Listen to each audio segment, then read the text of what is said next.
Hi everyone, this is Timo Vlogs. If you're prepared to be secret of Saudi Arabia and welcome back to our channel. Agad gagawa natin reaction video ang Barda compilation. Pero dito muna tayo sa mga interviews ha kasi wala pa tayong mga bagong updates for today's video. Okay lang ba yon? So without further ado, let's start this reaction video. Panoorin na natin to. Talagang masterminds talaga kami ng love Noong team.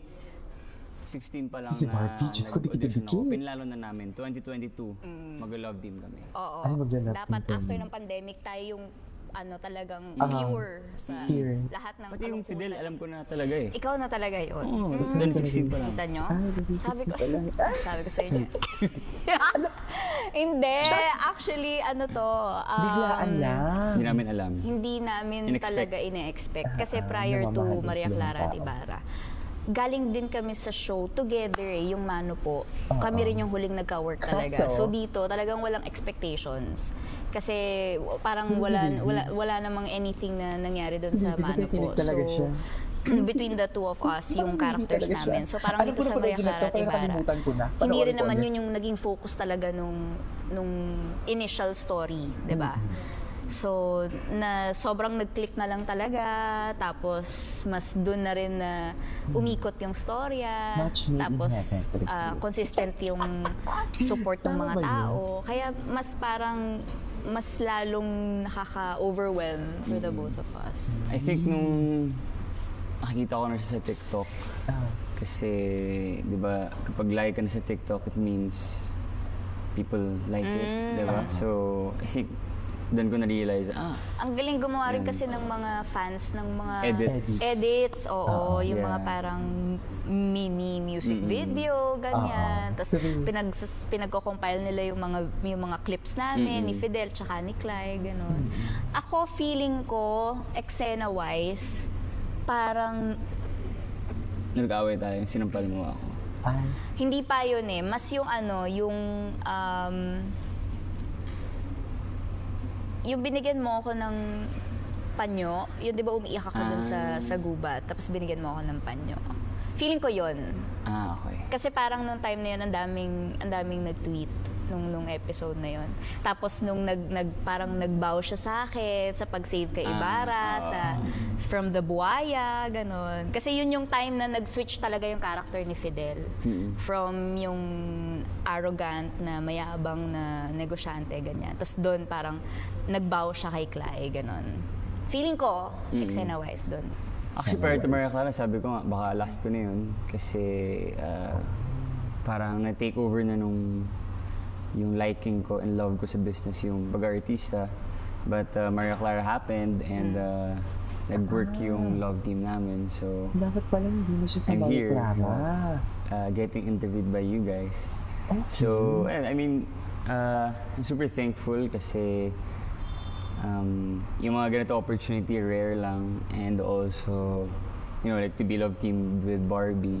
Siya yung pinakamagaling na artista. Pinaka-hot. Pinaka-sexy. Yun. Pinaka-maganda. Wala ka na talaga Diba? hanapin Kita niyo yung pa. sincerity talaga. Diba? So, yun. Kasi syempre di kami nag-expect maging artista eh, diba? And like, dati nga, nag-audition ako sa show mo, Meant to Be, di ba? Ayan, Nahihiya pa ako sa kanya. Ngayon, Hindi ka na nahihiya. hindi na ako Hindi na siya nahihiya. nahihiya. Di ba? Love team na kami. So, yun, nakakatuwa. Tsaka, Conversation nila nakakaiyak. dito. Naiyak ka? Naiyak din ako. Naiyak? Lalo na Bakit kahapon. Hindi, good job kahapon. Very different. Oh, Hindi naman. Oh, bakit? Good different. Ikaw naman. Sabi ko lang na different. What makes David different? Hindi ko alam kasi kung up to now, aware siya Na? kung gaano siya kasikat. Kasi parang paikot-ikot pa rin siya kasi di ba? Parang kung saan ko pa rin siya nakikita, alam mo yun. And for someone na nasa ganitong estado ngayon, Ikot-ikot. tapos ganun pa rin yung Dapat ano ka mindset. na? I-admire mo talaga kasi ibig sabihin hindi Hindi yun niya yung focus niya, pinagsikat siya. may iba siyang Yes. priorities, hindi yun yung talagang goal niya, kaya siya pumasok sa showbiz, di ba? So, yun, I admire that from him. And also yung pagiging genuine niya. I mean, hindi siya kasi yung tipo ng Si David kasi artista, parang hindi na bata. lalaki. Siya yung tipo ng artista na hindi nagtatry. Baby, natigilig talaga In a good siya. way. Hindi nagtatry. Kumbaga parang hindi siya nagpapa-impress kasi. So, what you see is what you get. So, nakikilala mo yung totoong siya. Pag may tinanong ka sa kanya, sasabihin niya kung ano talaga yung nararamdaman niya about it. Bahala ka na kung paano mo tatanggapin yun. Pero, ganun siya. Pero, I would consider David as one of the most sincere leading men I've worked with. Oo, hindi kasi pagka nag-interview kami, totoo yung mga sinasabi niya ha. Ako nga medyo loko-loko pa eh. Pero siya totoo talaga yung mga sagot niya. So, yun. Alin dun? Hindi naman namin. Yung maganda ako. Tapos, Ay, oh, sus- happy? Oh. Yung maganda ako at saka smart. Uy! Yun. Then, mararamdaman mo yung sincerity talaga sa kanya. Tsaka yung walang halong ka-showbizan. Ganun. Gusto ko lang sabihin na napakagaling mong artista and thank ba't you parang may for lambing? Charet. Ba't may understanding lambing? me. Mm. Also, thank you for si David kasi ginijudge ako nito eh. Thank you for being a good love team. Ay, And I wish you all the best. Tsaka galingan mo sa para video greetings. All the best. Saan yan? Ano ba yun? Video greetings. Ramdam niyo yung sincerity? Nararamdaman niyo ba? Actually, totoo, good, tsaka good influence ka talaga kasi kung di ko yung katrabaho ko, malamang Namula ka, Neng. malamang mga 2 hours late ako, gano'n. So ngayon, hindi na masyado, little na lang. so importante pala Diba? talaga si Barbie. Yes! Kasi natatakot. Takot siya kay Barbie. Takot siya, So, diba? ayun. Tsaka, galingan mo pa at tsaka lagi mo tatandaan na ang Why? buhay. I read Joke lang. Na syempre gusto ko rin, I mean, gaya ng sinabi ko dati sa past interview na sana ma-explore mo pa yung world, diba? So, yun lang. Yes. Ibang klase yung may naiyak ako. Oo. Ako naman, ang ano ko sa'yo, I hope to meet you soon. Take care, God bless. Take care, God bless. Ang message ko naman sa'yo, David. Chat mo na lang. Oo nga, text ko na lang. Joke. Now na close na tayo. Yeah! Finally, after ano? 3 Finally! years. Hindi, in fairness, feeling ko nag-work talaga na nag-meet tayo halfway. Feeling ko.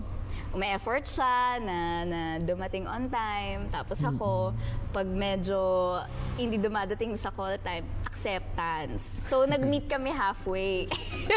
So, finally, medyo nagkakatsikahan na kami. So, medyo nakikilala na namin ang isa't isa after what? 4, 5 projects? Finally po, opo. And ang na-discover ko talaga kay David, Yung killer smile. sobrang killer. Kakamatay talaga. Hindi talaga ako tatawid dun. Hindi. Ang na-discover ko talaga kay David, kung gaano siya kaseryoso sa mga businesses niya. So, from there, dun ko na-realize yung pagpapahalaga niya sa oras.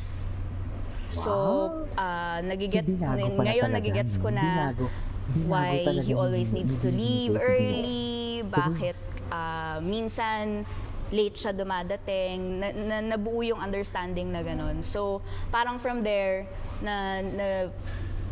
nag-start na yung friendship namin na in a mature way na agad, yung ganun. Kasi nakilala na namin yung isa't isa eh. And also, Pero si David, Si nakikinig David talaga kasi, siya. Tsaka, pwede mo siyang kausapin Nakikinig about talaga the siya. most random things to the most oh, so kahit personal random things pala, okay about lang. myself. So, Diba? I really Sino appreciate nag-uusap? that about Di you. imposible hindi sila nagpuwal. Nakikinig kasi siya talaga. Nakikinig ka talaga pag kinakausap kita. And naaalala mo yung mga kinikwento ko sa'yo. Kaya minsan natatakot ako. Ano nga yung kinuwento ko sa kanya? Maalala niya yun. Okay lang. yung, Why?